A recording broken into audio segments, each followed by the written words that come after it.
kami yakini seluruh warga Indonesia, karena pasal yang selama ini mengkungkung satu sistem pemilihan presiden yang betul-betul terbuka dan menghormati hak konstitusional para warga, sekarang itu sudah dinyatakan bertentangan dengan konstitusi.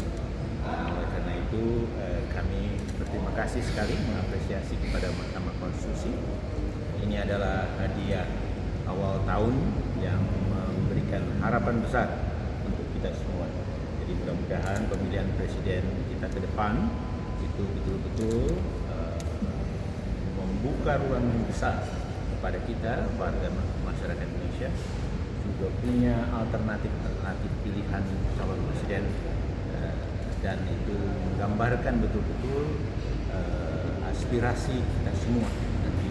Jadi selama ini begitu dibatasi, selama itu bentuk upaya-upaya yang besar saja yang ingin berkuasa. Nah, sekarang ini sudah menjadi terbuka. Nah, jadi saya kira kami bersama sangat bersyukur dengan satu kawan yang ada di online, Sandy di mana, di Medan ya, di Sumatera Utara. Ya, di Taruto.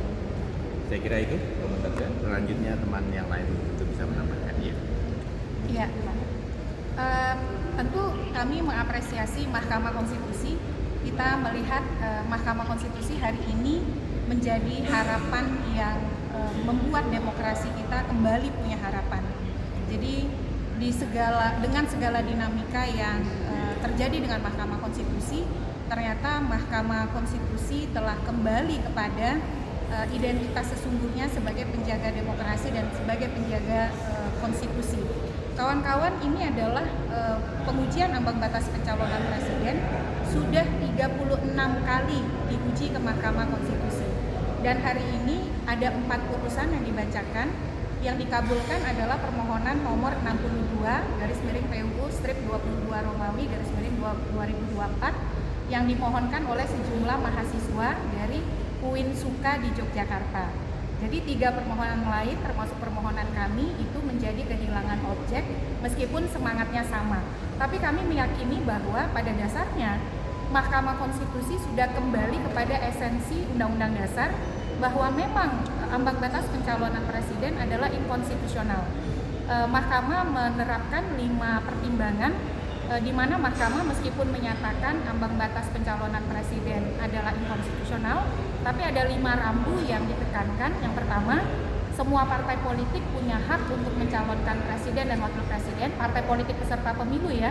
Jadi nanti kalau di 2024 misalnya ada 12 partai politik, maka 12 partai politik itu sama-sama punya hak untuk mencalonkan presiden dan wakil presiden.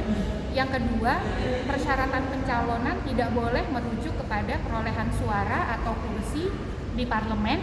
Yang ketiga adalah tidak boleh ada dominasi partai politik atau gabungan partai politik tertentu yang membuat keterbatasan pilihan warga atau pemilih. Yang keempat, partai politik peserta pemilu yang tidak mencalonkan presiden dan wakil presiden, baik sendiri-sendiri atau bergabung, maka tidak boleh menjadi peserta pemilu di pemilu berikutnya. Nah, yang terakhir, pembentuk undang-undang diminta untuk mengatur lebih lanjut dengan melibatkan partisipasi masyarakat yang bermakna. Jadi ini luar biasa ya, 2029 Pilpres kita akan lebih inklusif, masyarakat akan lebih punya banyak pilihan. Mudah-mudahan polarisasi tidak akan terjadi karena ruang untuk kontestasi sudah dibuka lebar oleh Mahkamah Konstitusi. Dan yang paling penting, partai politik harus berbenah untuk menyiapkan kader-kader terbaiknya agar 2029 ruang yang sudah diberikan oleh Mahkamah Konstitusi itu bisa disikapi atau ditangkap dengan serius oleh partai politik kita. Ini kemenangan rakyat Indonesia. 36 permohonan menandakan bahwa ambang batas pencalonan presiden memang bermasalah, bertentangan dengan moralitas politik kita, rasionalitas konstitusi, dan juga mengandung ketidakadilan yang intolerable. Kami bersyukur, kami ikut senang, dan bagi kami ini harus dirayakan oleh semua rakyat Indonesia, dan ini menjadi kabar gembira di awal tahun. Kalau sekarang kan ada di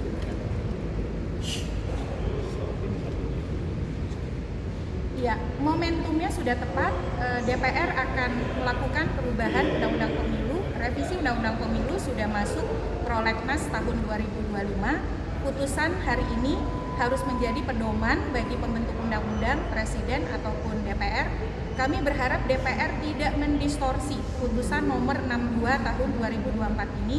Kita harus belajar dari peringatan darurat ketika parlemen mencoba membonsai putusan MK, perlawanan masyarakat luar biasa. Jadi putusan ini ada di bawah pemerintahan Presiden Prabowo. Kami berharap Presiden Prabowo menjadi yang paling depan untuk menegakkan putusan MK nomor 62 tahun 2024 karena putusan ini menguntungkan semua partai politik. Tidak ada partai politik yang dirugikan. Meski MK mengatakan pembentuk undang-undang juga harus melakukan rekayasa atau electoral engineering supaya walaupun semua partai berhak tapi calonnya tidak terlalu banyak, tapi ada koridor juga yang harus dipedomani, 5 rambu-rambu yang tadi saya sudah sebutkan.